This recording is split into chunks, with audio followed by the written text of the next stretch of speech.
Hello అందరికీ welcome back to my YouTube channel. So ఈరోజైతే నేను మా అత్తయ్య చేసిన మెంతుకూర చికెన్ కర్రీ అండ్ ఇంకా చికెన్ లివర్ ఫ్రై ఎలా చేసుకోవాలో చూసేద్దాం. సో చికెన్కి ఆల్టర్నేట్గా మేము ఇంకా బగారా రైస్ కూడా ట్రై చేస్తున్నాం.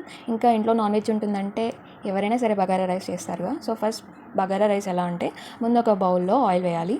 ఆయిల్ కొంచెం హీట్ అయ్యాక అందులో బగారాకు కావాల్సిన మసాలాస్ అన్నీ వేయాలన్నమాట. అవి కొంచెం లో ఫ్లేమ్లో బాయిల్ చేసుకోవాలి. తర్వాత పుదీనా, కొత్తిమీర ఇవన్నీ యాడ్ చేయాలి.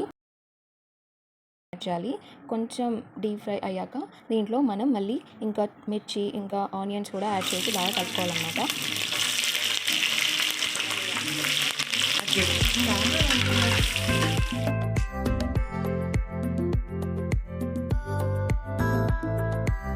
అలా మీడియం ఫ్లేమ్లో కుక్ చేశాక మనం దీంట్లో మసాలా యాడ్ చేయాలి. అది బగారా మసాలా, ఇంకా సాల్ట్ యాడ్ చేయాలి.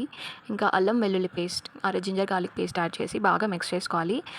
ఇప్పుడు మనం లో ఫ్లేమ్లోనే యాడ్ చేయాలి. ఇంతకుముందు ఒక 2 గ్లాస్ ఆఫ్ వాటర్ వేసుకొని బాయిల్ చేశాక ఒక హాఫ్ అన్ అవర్ తర్వాత బాయిల్డ్ వాటర్లో మనం ఎంత క్వాంటిటీలో రైస్ యాడ్ చేద్దాం అనుకుంటున్నామో అంత రైస్ యాడ్ చేయాలి. అంతే అన్నమాట. సో ఈలోపు మనం చికెన్ వాష్ చేద్దాం. సో మా శేఖర్ అన్నయ్య చికెన్ వాష్ చేస్తున్నాడు, చూడండి.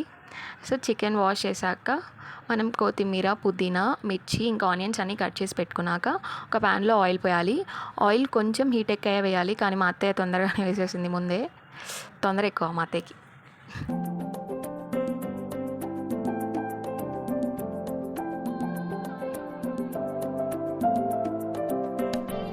ఆనియన్స్, మిర్చి మీడియం ఫ్లేమ్లో కుక్ చేశాక దీంట్లో మనం అల్లం వెల్లుల్లి పేస్ట్ యాడ్ చేయాలి. యాడ్ చేసి బాగా కలుపుకోవాలి.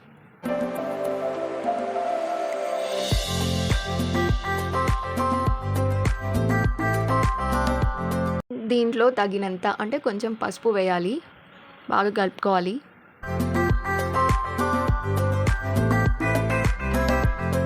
దీంట్లోనే మా అత్తయ్య ఇంకా లవంగాలు, దాల్చిన చెక్క, జీలకర్ర కూడా కొంచెం యాడ్ చేసింది, కొంచెం స్పైసీగా ఉంటుందని. తర్వాత మనం వాష్ చేసుకున్న చికెన్ని దీంట్లో వేసుకొని బాగా మిక్స్ చేసుకోవాలన్నమాట.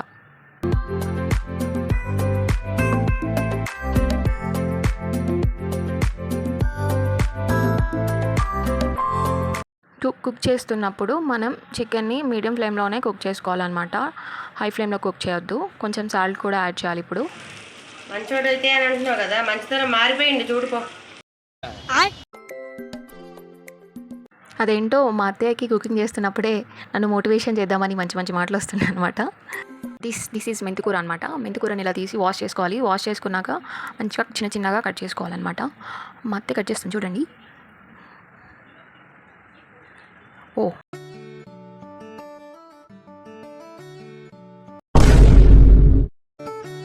Beginner mistakes. సో చికెన్ కొంచెం కుక్ అయి ఉంటుంది. సో మనం కట్ చేసుకున్న ఈ మెంతికూరని ఆ చికెన్లో వేసి బాగా మిక్స్ చేసుకోవాలన్నమాట.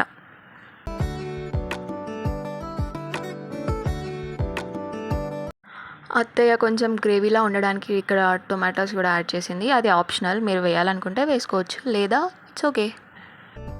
అచ్చా ఠీక్ హై, సమझ गया. ఇప్పుడు దీంట్లో కొంచెం కారం ఇంకా తగినంత సాల్ట్ వేయాలి. వేసాక బాగా మిక్స్ చేసుకోవాలన్నమాట. చూస్తుంటేనే మౌత్ వాటరింగ్ అవుతుంది. మీకు కూడా అలానే అనిపిస్తుందా? అనిపిస్తే కామెంట్ చేయండి.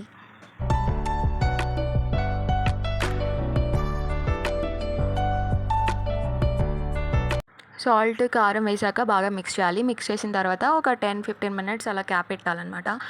అంటే కర్రీకి బాగా ఉప్పు, కారం అనేవి సరిపడ్డా మిక్స్ అవుతాయి. తర్వాత దాన్ని బాగా మిక్స్ చేసుకోవాలి. మనం మిక్స్ చేసుకొని ఫైనల్ టచ్ ఇంకా పుదీనా, కొత్తిమీర ఇవన్నీ యాడ్ చేయాలి. ఇదే మెంతికూర చికెన్ కర్రీ. సో ఇప్పుడు చికెన్ లివర్ ఫ్రై ఎలాగో చూసేద్దాం. సో ముందుగా చికెన్ లివర్స్ని పీసెస్ని ఇట్లా వాటర్లో బాయిల్ చేసుకోవాలి. వాటర్ అంతా బాగా అబ్జర్వ్ అవుతుంది. తర్వాత వీటిని మళ్ళీ ఆయిల్లో డీప్ ఫ్రై చేసుకోవాలన్నమాట. డీప్ ఫ్రై చేసుకున్నాక కొంచెం డీప్ ఫ్రై అయ్యాక పసుపు యాడ్ చేసుకోవాలి. ఇంకా కారం, సాల్ట్ కూడా యాడ్ చేసుకోవాలి. యాడ్ చేసుకొని మీడియం ఫ్లేమ్లో కుక్ చేశాక దీంట్లో మసాలా కూడా వేయచ్చు. మేము అయితే వేయలేదు, అది ఆప్షనల్గా అనుకున్నాం. తర్వాత కరివేపాకు, కొత్తిమీర వేయాలి. అంతే, ఇదే మనం ప్రిపేర్ చేసిన చికెన్ లివర్ ఫ్రై. సో నేనైతే చికెన్ లివర్ ఫ్రై ఇంకా మెంతికూర chicken with onions and bagara rice నేనైతే ఏ నాన్ వెజ్ కర్రీ తిన్నా నాకు ఆనియన్స్ అనేవి పక్కా. లెమన్ కూడా అప్పుడప్పుడు వేసుకొనేమో కానీ ఆనియన్స్ అనేవి పక్కా ఉండాల్సిందే. సో మా ఫ్రెండ్స్‌కి తెలుసు నేను ఆనియన్స్ ఎలా తింటానో. రెస్టారెంట్స్‌కి వెళ్ళిన ప్రతిసారి ఆనియన్స్ అంటే మా ఫ్రెండ్స్ నన్నే చూస్తారు. సో చికెన్ కర్రీ అయితే చాలా బాగుంది. లివర్ ఫ్రై కూడా ట్రై చేశాను.